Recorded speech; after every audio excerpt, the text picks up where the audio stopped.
What's up, guys? It's me Boxing, and I just finished up watching Murodjon Akhmadaliev versus Ryosuke Iwasa, which is a 12-rounder for the unified WBA and IBF super-bantamweight world championship. And this fight was Saturday, April 3rd, from the Humo Arena in Tashkent, Uzbekistan. And this fight was broadcasted on DAZN. And in this fight, Murodjon Akhmadaliev dominated Ryosuke Iwasa to retain his unified world titles at super bantamweight and to get the 5th round stoppage victory. The stoppage was a little premature because at the start of the 5th round, Akhmadaliev did stun and hurt Iwasa with beautiful combinations, accumulating with right hands, uppercuts, hooks, all of that coming together ultimately led to the stoppage. But as the round went on, Iwasa recovered well, but then later on, let's just say at a minute and a half left in the round, Akhmadaliev landed another beautiful right hand, followed up by a combination. Although Iwasa wasn't really defending them too well, I mean, still, the shots weren't really landing as flush and as hard as it would be for a fight that would possibly lead to a real stoppage. Because the referee did prematurely stop that fight 100%, because it looked like Iwasa was pretty much dodging all those shots using head movement. But Akhmadaliev did land some shots in there. But overall, Akhmadaliev was probably going to win that fight by stoppage. The first round was the only close round of that fight. I actually gave it to Iwasa, but it could have went either way. It could have been an Akhmadaliev round. But the rest of the rounds on were all Akhmadaliev. I had it 39-37 in favor of Akhmadaliev leading up to the stoppage. And he looked very, very good and very, very solid. And it was a successful homecoming for Murodjon Akhmadaliev, as he's now 9-0 with 7 wins coming by way of knockout, defending his unified world titles. And this is a statement win, as Iwasa was ranked number 3 by BoxRec and highly rated by The Ring magazine, and he was a former world champion and current interim world champion at the time. But yeah, Iwasa hasn't been stopped since 2015, and he's never been stopped that early ever.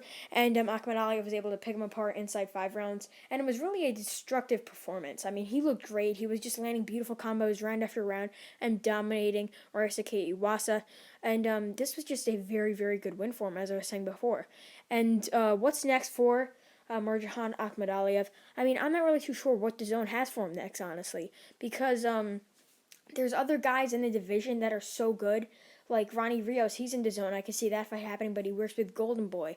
Another guy, Stephen Fulton, Angelo Leo, Ray Salim. All these guys are highly rated and tremendous fighters. Carlos Castro as well, if you want to mention him, and maybe a rematch with Daniel Roman. Some possibilities for next fights for Akhmadaliev are possibly a Ray Salim fight, because Salim holds the WBA interim title and Akhmadaliev is the WBA super champion. Another possible opponent is Daniel Roman in a rematch, because their first outing was so good and close. They should do it again. And another possible fight is Stephen Fulton, although I don't see that happening. It would be for the unified world titles, the WBA, IBF, and WBO. And, I mean, he's just such a good fighter, Akhmadaliev is. I mean, he really showed it here. At only 9 professional fights, he's able to stop a former champion, current interim champion, and he looked tremendous. And those are a few fights that I could see happening next for him. But Ronnie Rios is also an option, being that they're both DAZN, as I said before, even though Ronnie Rios is in Golden Boy. Ronnie Rios does hold, I believe, the WBA gold title, which is another WBA secondary or third-tier champion, similar to Rais Salim. But what's next for Ryosuke Iwasa? I'm not really too sure, honestly, because after getting that TJ Doheny loss, he came back, fought an unknown opponent, then fought for the interim title. So I'm not really too sure. He's getting his 4th defeat, 3rd defeat by knockout. He's only in his low 30s, I believe so, early 30s. I'm not really too sure what's going to be next for him. Possibly just a comeback fight against a relatively unknown fighter, but not really too big of a mismatch on a DAZN card or something like that, because he's still a very, very good and talented fighter, because he was showing that in the first round, as he made it very, very close and competitive, but the rest of the fight, Akhmadaliev, the younger, more powerful man, was able to dominate him in the 5th round. So overall, Murodjon Akhmadaliev stops Ryosuke Iwasa in the 5th round to stay unbeaten at 9-0 with 7 wins coming by way of knockout, and to defend his unified WBA and IBF super bantamweight world titles. And yeah, that's really it. I'm MB Boxing. Thanks for watching, and I'll see you guys later.